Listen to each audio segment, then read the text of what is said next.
Bonjour à tous, je m'appelle Sarah Théo, j'ai 22 ans et je suis en MBA événementiel et relations publiques à l'ISEC Bordeaux. Alors, mon parcours est un petit peu atypique. J'ai obtenu mon bac littéraire au lycée. Ensuite, j'ai fait un semestre de ma première année de post-bac en Hippocagne, donc c'est une classe préparatoire littéraire. Et après, j'ai obtenu ma licence de lettres modernes, mineure information et communication à la Sorbonne Nouvelle. Alors, pourquoi l'ISEG? J'ai fait une licence de lettres modernes avec la mineure information et communication. Et donc du coup, ça m'a beaucoup plu et je me suis dit, bon bah c'est parti, on va faire un MBA là-dedans. Pourquoi l'école l'ISEG en particulier? C'était pour son côté en fait convivial, une petite école, parce que je voulais pas du tout retrouver ce que j'ai vécu à la fac en fait, où on est vraiment éparpillé à devoir trouver, même deviner l'information qu'on doit chercher. Enfin bref, là c'était vraiment beaucoup plus accueillant et puis très humain. Et j'ai pas du tout été déçue, donc ça c'est plutôt cool.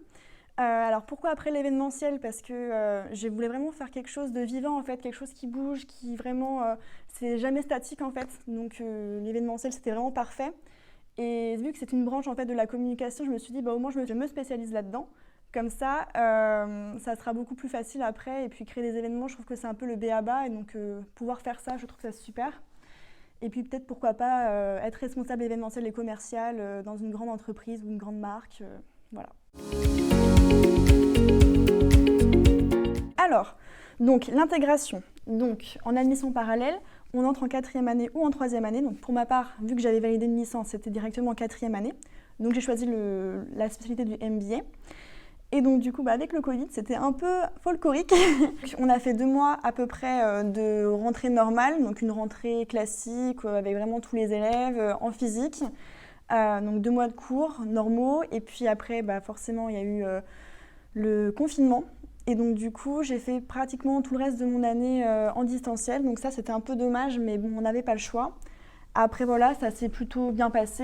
Et puis on a réussi à créer quand même un petit lien sur les groupes Messenger et Facebook de la promo. Donc vu qu'en MBA, on est divisé par spécialité. Donc moi, en événementiel, on est vraiment une petite promo. Et donc du coup, on a su en fait bien échanger donc, avec les travaux de groupe. Donc là, c'est vraiment... on s'est rencontrés du coup et on a pu beaucoup échanger et puis là on compte se rattraper avec la réouverture et l'autorisation de faire des événements, surtout en master événementiel, donc voilà, on va se rattraper. Mes conseils pour l'admission parallèle, donc j'en ai 3 à vous donner. Donc tout d'abord, c'est bien se préparer et surtout bien savoir où on veut aller en fait, parce que en MBA, on va choisir notre spécialité, donc on va pas choisir n'importe laquelle, parce que bon, une fois qu'on a choisi, c'est vraiment pour faire les 2 ans, les 2 années comme ça. Donc mon deuxième conseil, ça va être pour les concours. Donc on passe des concours pour rentrer en MBA. Donc il y a 4 épreuves. Il y a d'abord l'expression écrite, ensuite l'étude de cas, marketing, communication, le QCM d'anglais et enfin l'entretien. Donc avec un des membres de l'administration et de la pédagogie de l'école. Donc vraiment miser le plus sur l'entretien, parce qu'en fait, ça va être vraiment à ce moment-là qu'on va se rendre compte si on correspond à l'école, que ce soit dans nos valeurs ou dans notre personnalité. Donc il y a soit un objet à apporter, soit faire directement une vidéo. Donc moi, personnellement, j'ai fait une vidéo CV, où voilà, j'avais montré mon job étudiant, j'avais montré du coup mon université. Et puis voilà, j'avais fait quelques petites anecdotes comme ça, donc c'était assez sympa à faire. Et puis du coup, ça a plu parce que voilà, maîtriser un peu le montage vidéo en école de communication de marketing, c'est un petit plus. Et mon dernier conseil, ça va être en fait de pouvoir vraiment trouver son entreprise. Bon, c'est mieux si vous le trouvez le plus rapidement possible. Après, il faut vraiment qu'elle soit en accord avec vos valeurs et puis votre personnalité et votre mode de fonctionnement.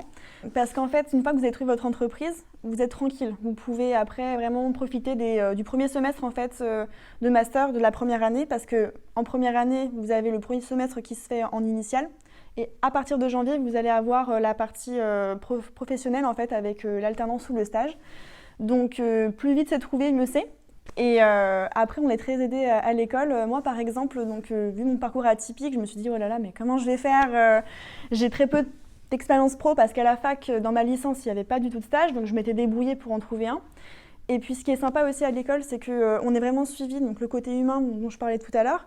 Le service des relations entreprises, donc avec Axel Loustalent notamment, il va vous permettre de vous accompagner en fait, dans votre recherche.